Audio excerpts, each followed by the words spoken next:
part of what the shattered vessels, and I hope I'm answering your questions, the shattered vessels tries to distinguish, again, I think is already present, but maybe not as clear, as like whether there's a deliberateness to begin with in this process of distinction in these sparks, or whether, I guess maybe to put it a little differently, that in what I think you already have in the Zohar passages from last week, but it's clear later, is that there's basically only one act of creation. There's only one act of will of God. So another name for actually Keter is will, and that is to allow for creation, and that's it. That is the last thing that God does with choice, because once things are set into motion, using it imagistic image, it's out of God's hands.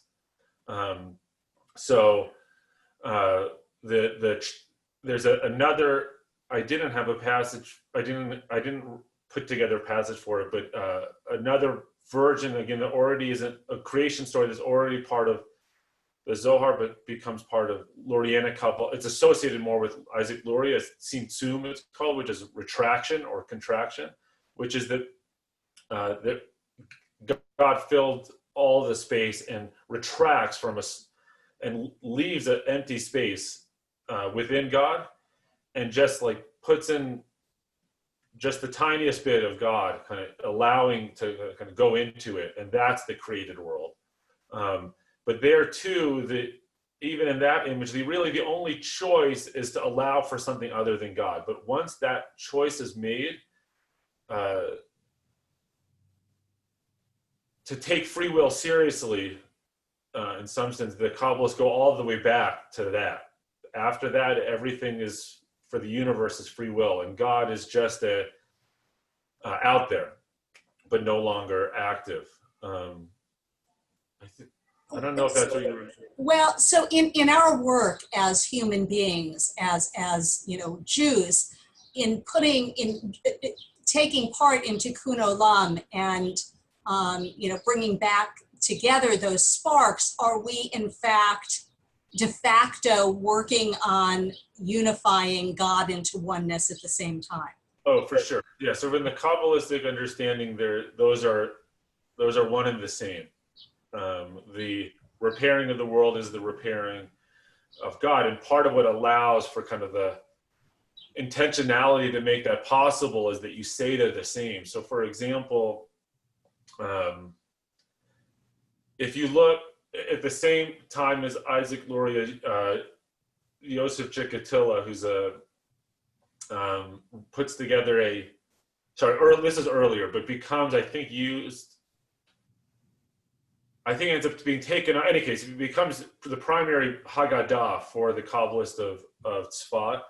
Before every section that you have to do any of the rituals of the Seder, the Passover Seder, there's an intentionality of which parts of God it's bringing back together. For the counting of the Omer that goes from the end of Passover to Shavuot is 49. It's the count to 50, but the 49 days in between are all combinations of the 7 lower sfirot, and you'll actually see this even in kind of traditional Sidurim, not Kabbalistic ones, just traditional ones. And each one is each night is a different unity of the sfirot that makes it possible. So that they try to bring intentionality to every action as representative of bringing God together. In some sense, probably I would say that it's first about bringing God together. I think sometimes for them, and I think I can identify with this, is that like fixing the world seems sometimes less doable than fixing God. Yeah, and from there, I think that the perfection of a ritual to bring unity back in a moment was so much of what I think they were aiming for.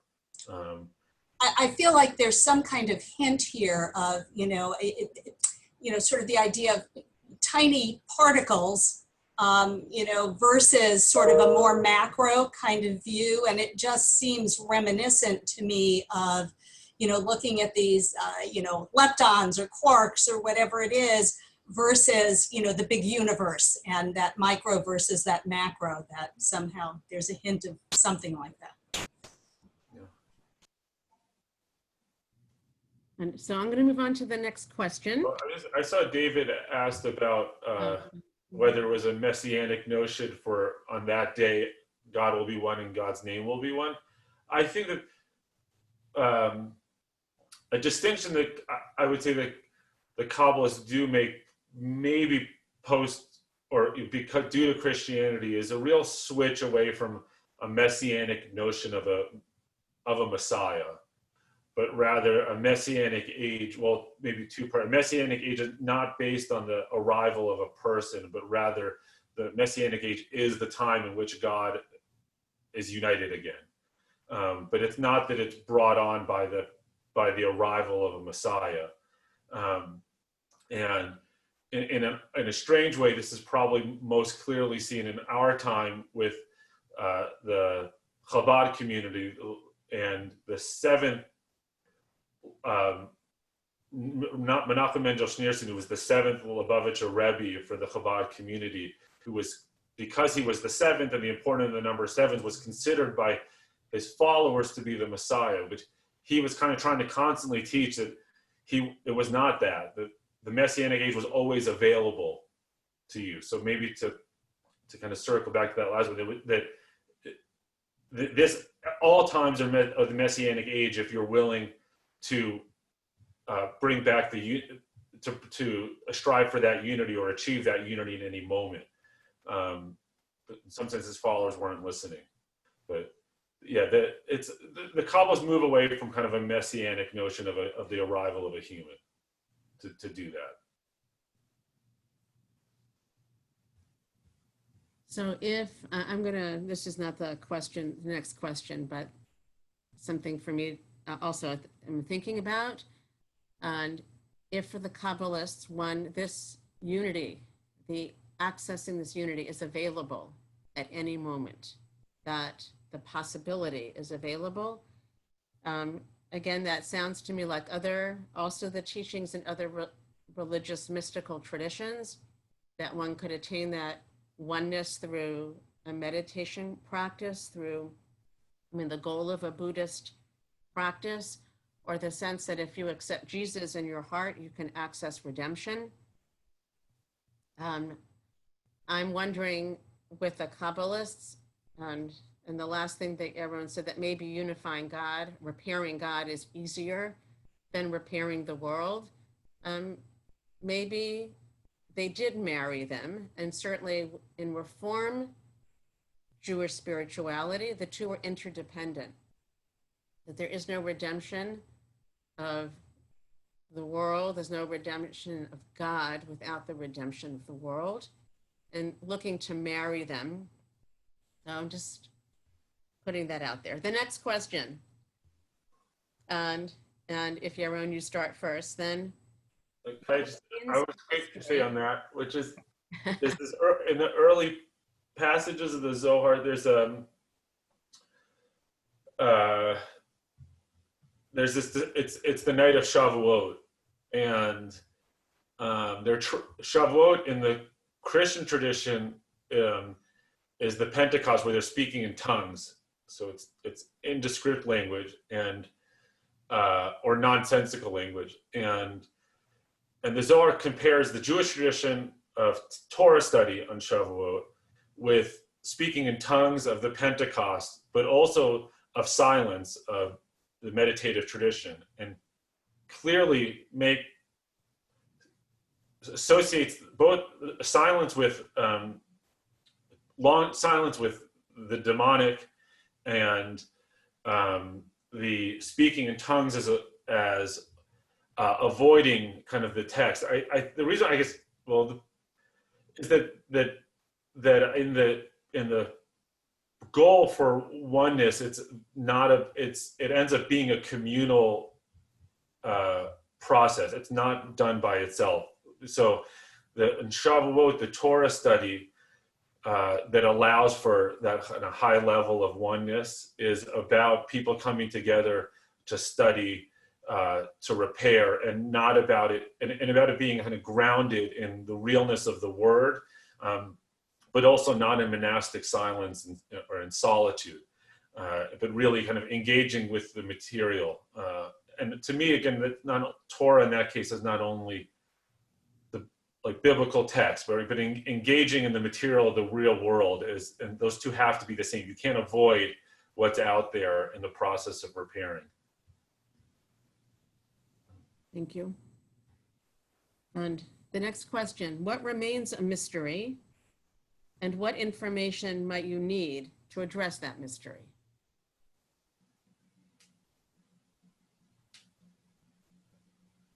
Was I supposed to start on this one? I think so this is what, look at this passage. This is a passage that I chose. Share screen again. And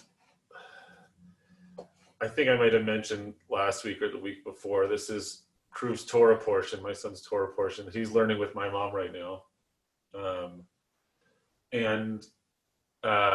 It's from the 3rd chapter of Exodus, where Moses is meeting God at the burning bush.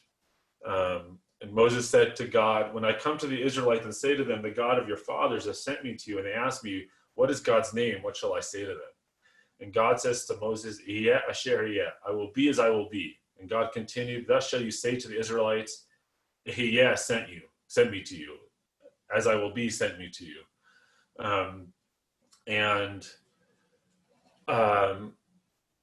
I think this combination of this to me, this passage kind of generally read to me about the capriciousness of God. You just wouldn't know what's to come, and what God will do. And I think in some sense, that's kind of the obvious mystery of not being able to know the future. But I think that it became to be something else, particularly through the Kabbalistic lens, is the sense of the ongoing quest to know, and the understanding that you never know, you never understand, you never know all the mysteries, and you never. The process of knowledge, of acquiring knowledge, is ongoing. I think that there at times, at kind of the deepest times of my Kabbalistic study, I think I aimed to think that it was one could see it all, because that's there's certainly this notion among certain Kabbalists that they have those flashes, or what we saw biblically of Isaiah going to the court of God, or Ezekiel in the chariot, and so on, or Moses, right? That in some sense the Kabbalah tradition holds these notions of knowledge and of visions. I meant to show that. Actually, I'll just quickly grab it.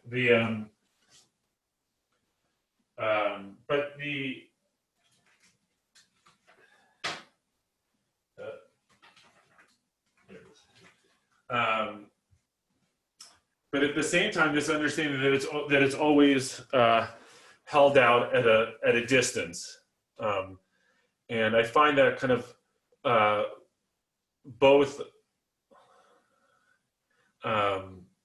difficult and unsettling, and also really welcome to feel like it always remains out of range. And kind of that ongoing quest feels to me part of what it means to live kind of humbly and open to learning, is this idea that you never know. I meant to share, this was when I was kind of deep into my study of Kabbalah and was trying to read through a passage from the Zohar called The Secrets of the Letters of the Divine Name. I was learning then in Israel, and I was studying at the conservative yeshiva, and the head of the yeshiva had written his dissertation on this passage and gave me the book, and I was studying it on a bus ride to Petra in Jordan, and read it. It's a long bus ride. It's a short passage, but read it and then read it again and again, and I'm not understanding it, and again, but I feel like I'm getting kind of closer, and I get to this hotel and with two friends, and I stay up literally all night reading this not long passage over and over and over again, and then like have what felt to be, at least at the middle of the night, as an epiphany. This was my receipt from the hotel in Petra, and this is me understanding the material. And when I came back to my yeshiva after the trip and just showed him the piece of paper, he could see that I understood it. And I thought that to me at the time was like, oh, I'm getting it. I'm going to get closer. But then as soon as I settled down from the high, I realized I was just beginning again. Having kind of been able to decipher this passage and see this, I realized how much I still didn't understand. So that every moment of learning is the sense also that I will be as I will be. Like every moment of insight is just a realization of how much more there is to learn. It's not about getting closer.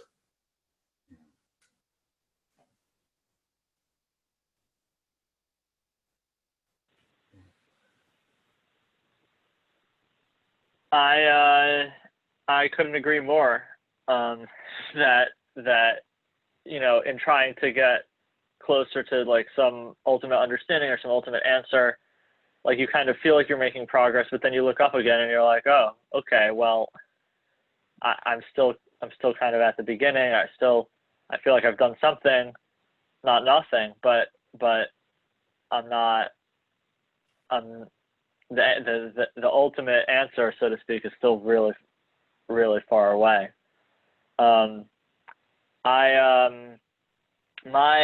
My mystery, which I kind of alluded to earlier, when I was talking about like unifying the theories and stuff, is why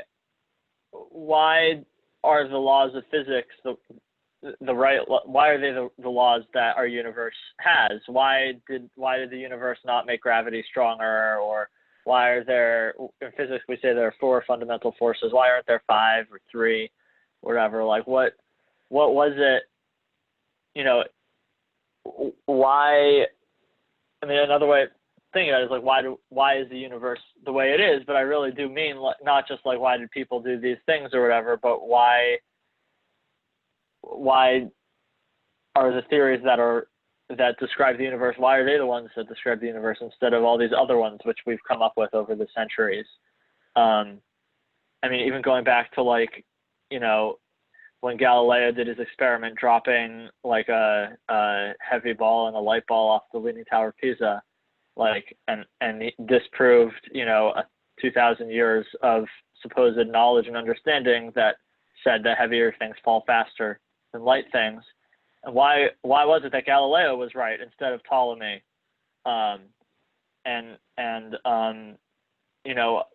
In some sense, the story of particle physics is the story of trying to answer that question. But we've been working on it for a long time, and we still are at step 1, even though we keep supposedly making progress. And I just want to give as an example, I don't have a great write-up of this, so I'm going to just share my screen and you'll see a particularly technical section from Wikipedia in the article on the Higgs boson, which is, one of the more famous parts of particle physics over the last couple of decades. And obviously there's a lot of math here, but this is a section that's trying to talk about why the different particles in particle physics have the masses that they do. And this had always been a big question. Why is it that the electron has such and such a mass, and the muon has a different mass, and the neutrino has a different mass, and the quarks have different mass, the masses that they do? Why aren't they all the same? Or why aren't they all simple multiples of each other? For example, all of the electric charges are simple multiples of each other, but the masses seem to just be kind of random. And the Higgs boson, when it was first theorized, was able to explain why the particles have the masses that they do, or so it seems. And the explanation is let's see if I can do it. So the Yukawa coupling, which you can see that phrase pop up a couple times, Yukawa interactions, Yukawa couplings, that describes a particular type of attraction between the Higgs boson and all the other particles.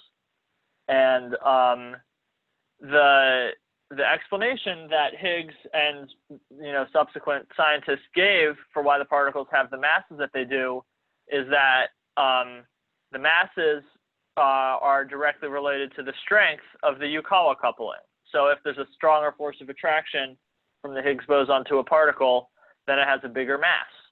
And so it's like, great, we have an explanation for the masses. It's just how strong is the attraction to the Higgs boson, and that tells you what the mass is through this little equation here. 1 over square root of 2 times this value times v. And that seems great because now we have an explanation, but then the question very swiftly arose, why does the Higgs boson have a stronger attraction to some particles, and why is it the value that it is? So all we've done in explaining the value, why the masses are the way, have the values that they have, all we've done is punt that question to why does the Higgs boson have a particular attraction to some particles and a different attraction to other particles. And so it seems, if you look at all the theory that's been done, and we've measured the Higgs boson, so we know it's real and stuff like that, like it seems like we've made some progress in this quest to understanding, masses and the origins of matter and stuff, and all these new properties of the universe that we didn't know before. But then at the same time, if you're trying to keep track of what questions have we answered, we haven't really made any progress at all in answering why does the electron have this mass and the proton have some other mass, because all we've done is said, instead of asking why is the mass the value it is, we ask why is the Higgs coupling the value it is, and we have no explanation. There's no pattern. There's no deeper pattern that we found so far in the value of these couplings that isn't, they just seem random or arbitrary or something like that. And so that, that to me is a mystery that obviously there's a lot of research and thought being put into what could, is there some process, like, you might have heard of string theory, and this is an overly reductionistic version of it, but maybe it's because there's some, pattern in the strings and they vibrate, once and you get the electron mass, but if they're vibrating faster, there's some equation that governs how it vibrates, and then you end up with, a muon mass or a proton mass, or something like that. But that's not actually what string theory says. First of all, the strings have different properties, which are also arbitrary.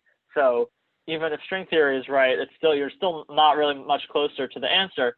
But maybe there is some pattern and we just haven't found it yet. But we're not getting any closer to it.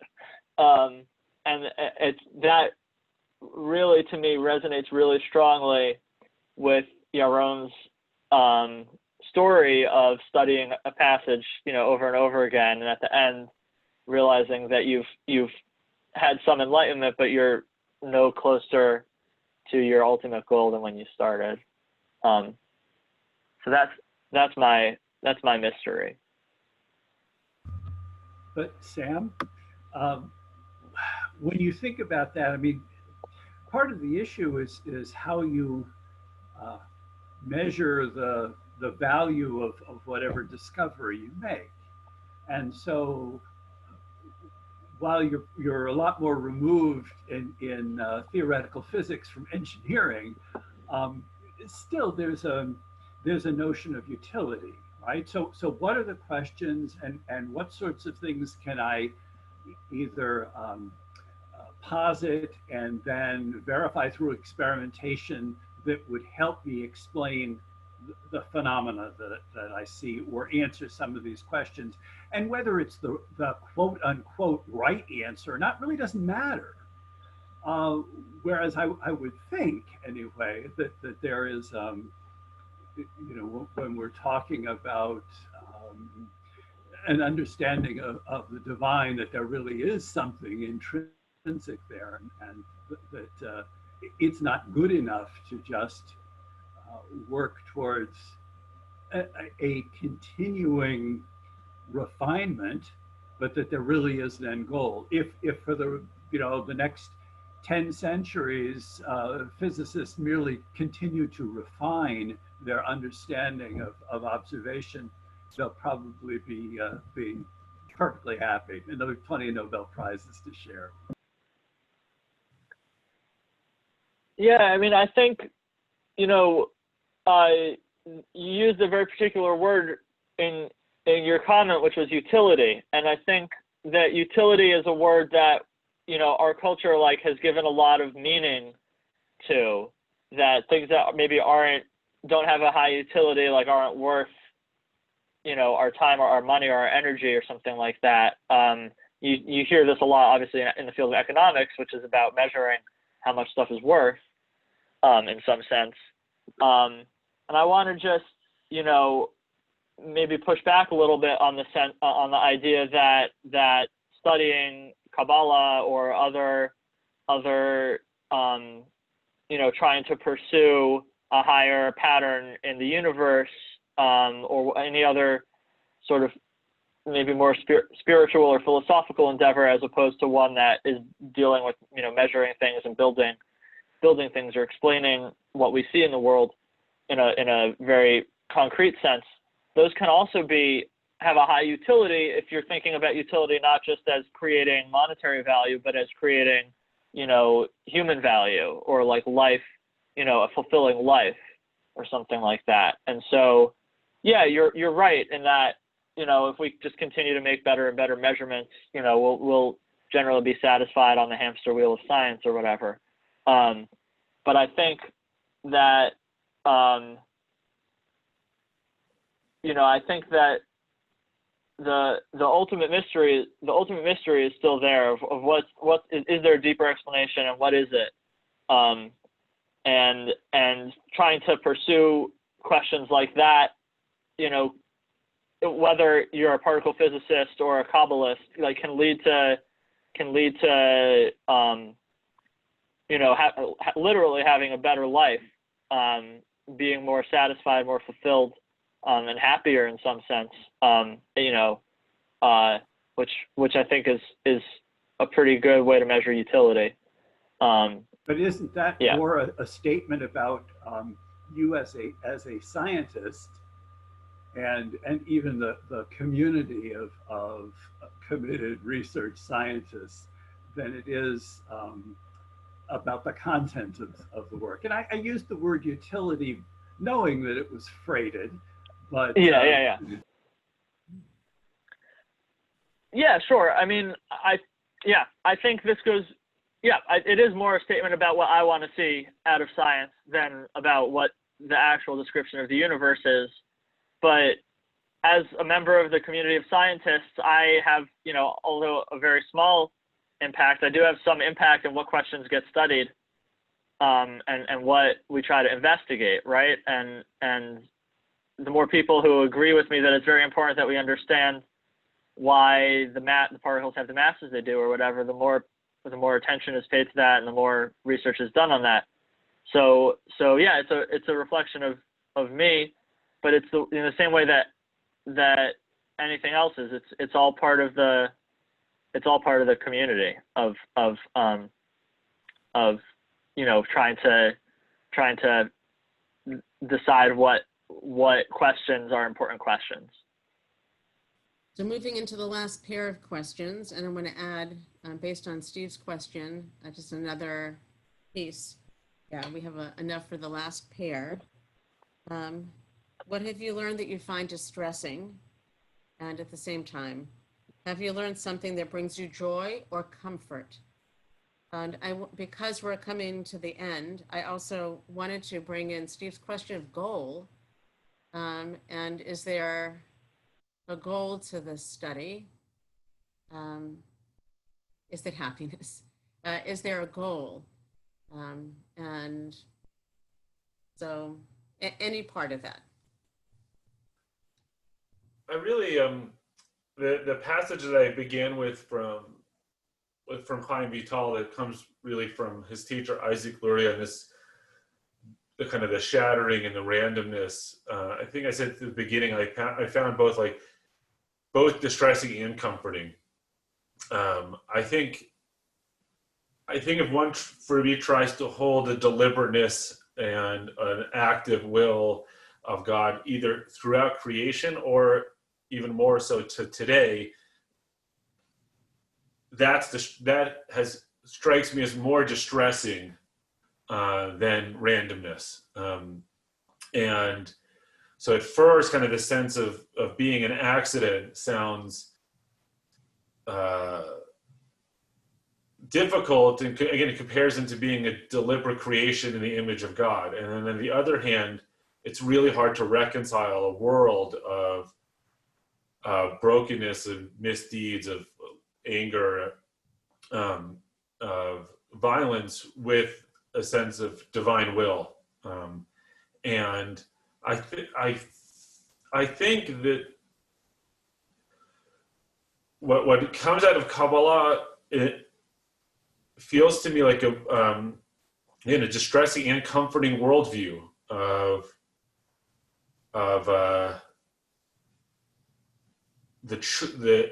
if one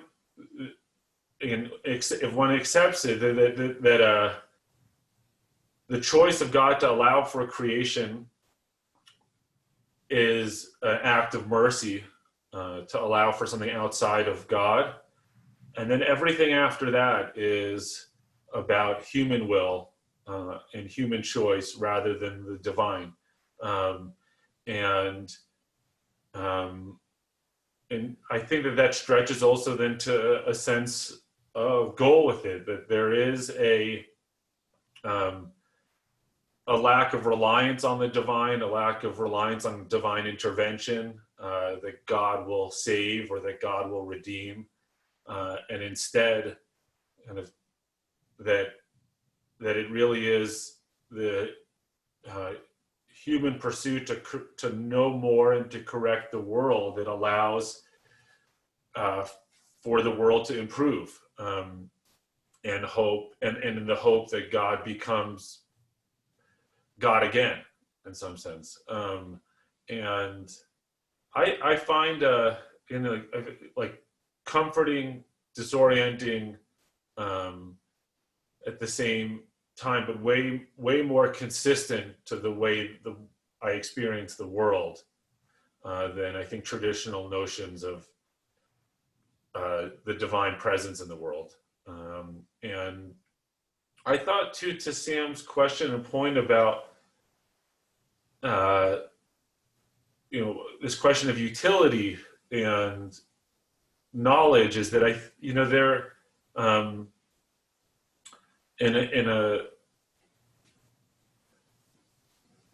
there is something I think my understanding of people create all sorts of high utility discoveries from the discoveries of particle physics, for good and for bad, the atomic bomb and communication across the globe, both kind of resulting from our understanding of these tiny elements of the universe, and at the same time, the knowledge for knowledge self is part of that, is part of that balance outside of a moral system of just learning, and I think that once it comes into utility, it's impossible for it not to be, it's impossible for it not to be charged with morality and whether it should or shouldn't exist. But when one is trying to learn, it's not about whether it should or shouldn't exist or what you should do with it. It just is. And there's something so valuable to just try to understand what it is rather than what you should do with it. As humans, I think we're so compelled to think that our knowledge means we have to do something with it, or the way something is in the world that we discover that exists. Now, what can we do with it, right? But there's something so beautiful to me about just trying to understand it and not understand what its utility is, but just to try to understand what it is at all, and be okay with not becoming the master of it and to be able to use it, but just to see it and understand it. And in some sense, it's a whole different type of goal. It's not like the goal to correct the world, but just to experience it and understand it and let it be at that. And Judy has her hand raised, and it sounds like what you said also echoes something she put into the chat. So Judy, and then Sam, and then we'll close. Thank you. Yeah, I mean, for me, it seems to me it gets back, this question and the prior question get back to the I will be what I will be. That for me to be what I will be, any me, whether it's God me or me or Sam, we need to know more. We constantly know more so that we can be what we will be, and that's the essence of both all these messages of physics and Kabbalah and the Torah.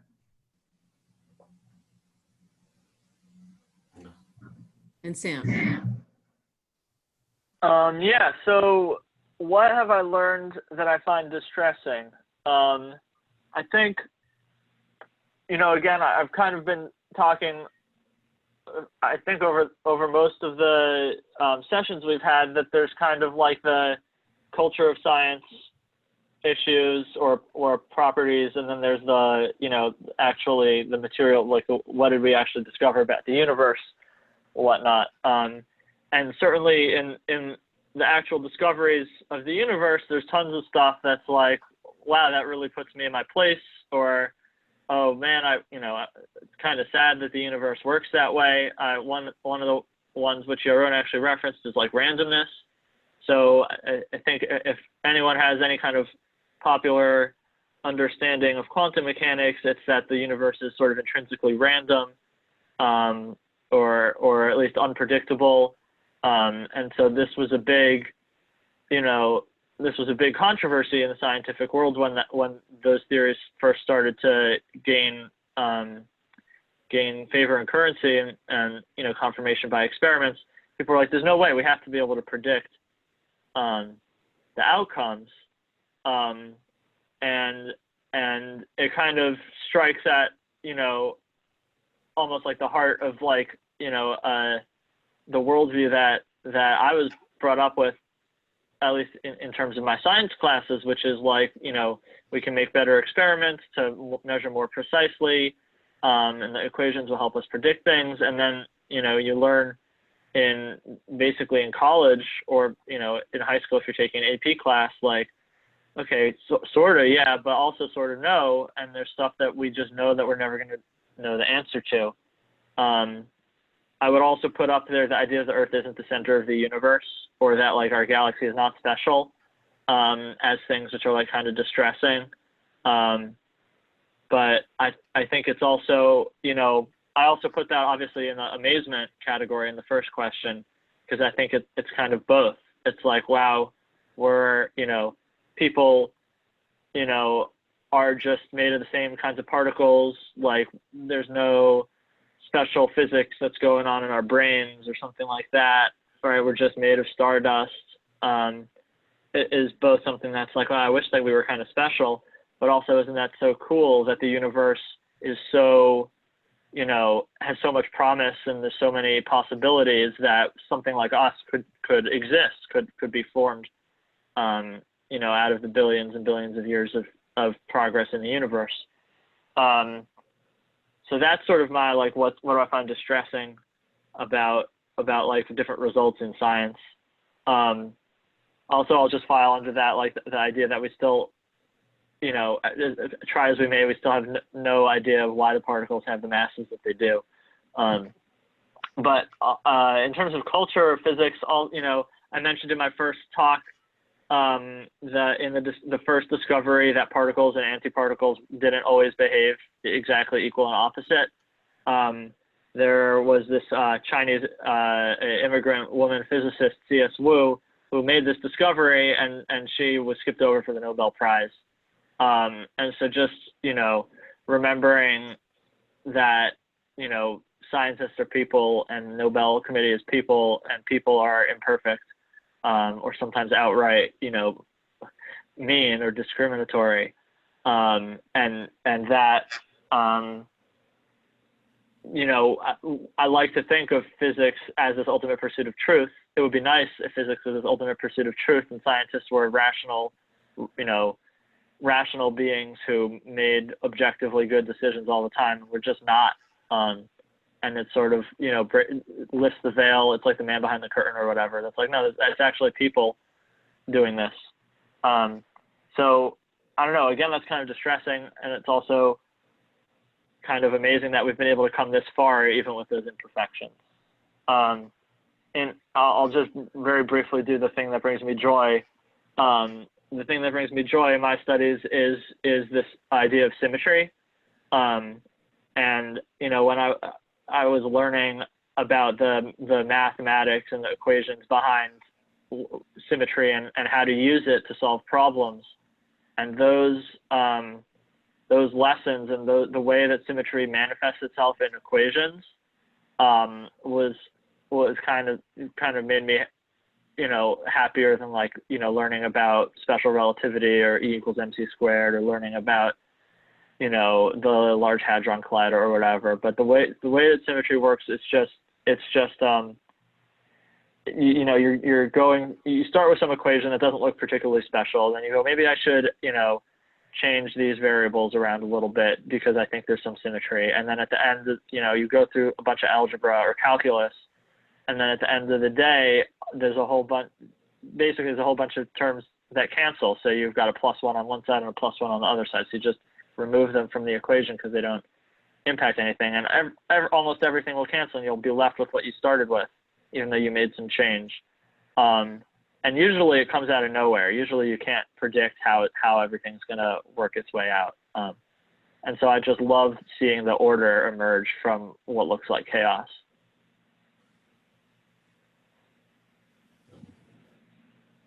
In one of my favorite books, Alice Walker's The Color Purple, the chapter that is actually the only one not addressed to God in the early part of the book, but is the most prayerful one.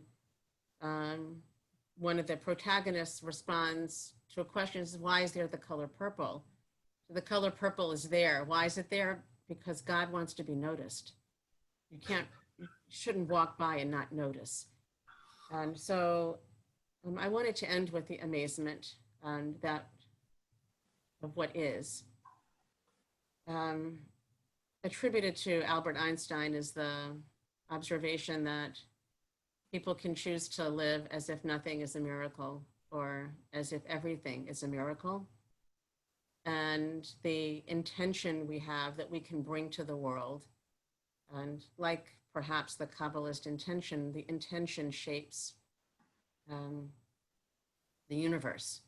That the power of our mind, the power of our thought is part of the universe and part of noticing the color purple, noticing the particles, noticing the wonder, that we maybe will help repair God, repair the brokenness within and without, through connecting to this power. I don't know. But I would like to end with a blessing. The blessing acknowledges divine wisdom, and with intention, the blessing is a form of intention, and thanking God for sharing divine wisdom with mortal creatures as a way to express our gratitude to Yaron and to Sam and for these moments. So I invite you to unmute yourselves. And the first part of the blessing we all know, or we mostly know, it's the formula. Baruch atah Adonai Eloheinu haolam. So let's do that part together. Baruch atah Adonai Eloheinu melech olam. Olam. And Natan, Natan Natan Mechochmato, Michochmato Ato. Vasar, Basar Dar. Adam. Adam. Adam. Blessed are you, source of the universe, who has shared divine wisdom with mortal creatures. And Yaron and Sam, and thank you so much. And unfortunately, I only, Sam noted that I hadn't started recording the session at the very beginning. But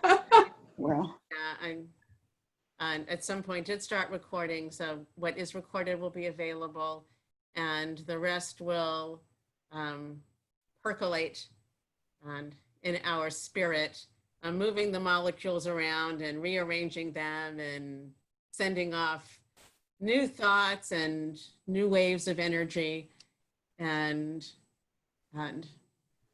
I do remember several years ago that the first kick of the World Cup was, the kick was performed by someone who was paralyzed completely and was wearing an exoskeleton, and mobilizing the brain waves to his foot to move his leg and kick the ball. So the power of mind and body, it is not separate, and it is really a privilege and a blessing to unite those sparks these weeks together. Good day, everyone. We live in a broken world. We have a lot of work to do. I hope that the days find moments of connection, of comfort, plenty of distress, but also comfort and joy. And thank you, Sam and Yaron. Thank you all. Thank you, everyone. Thank you. Thank you. Thank you. Thank you.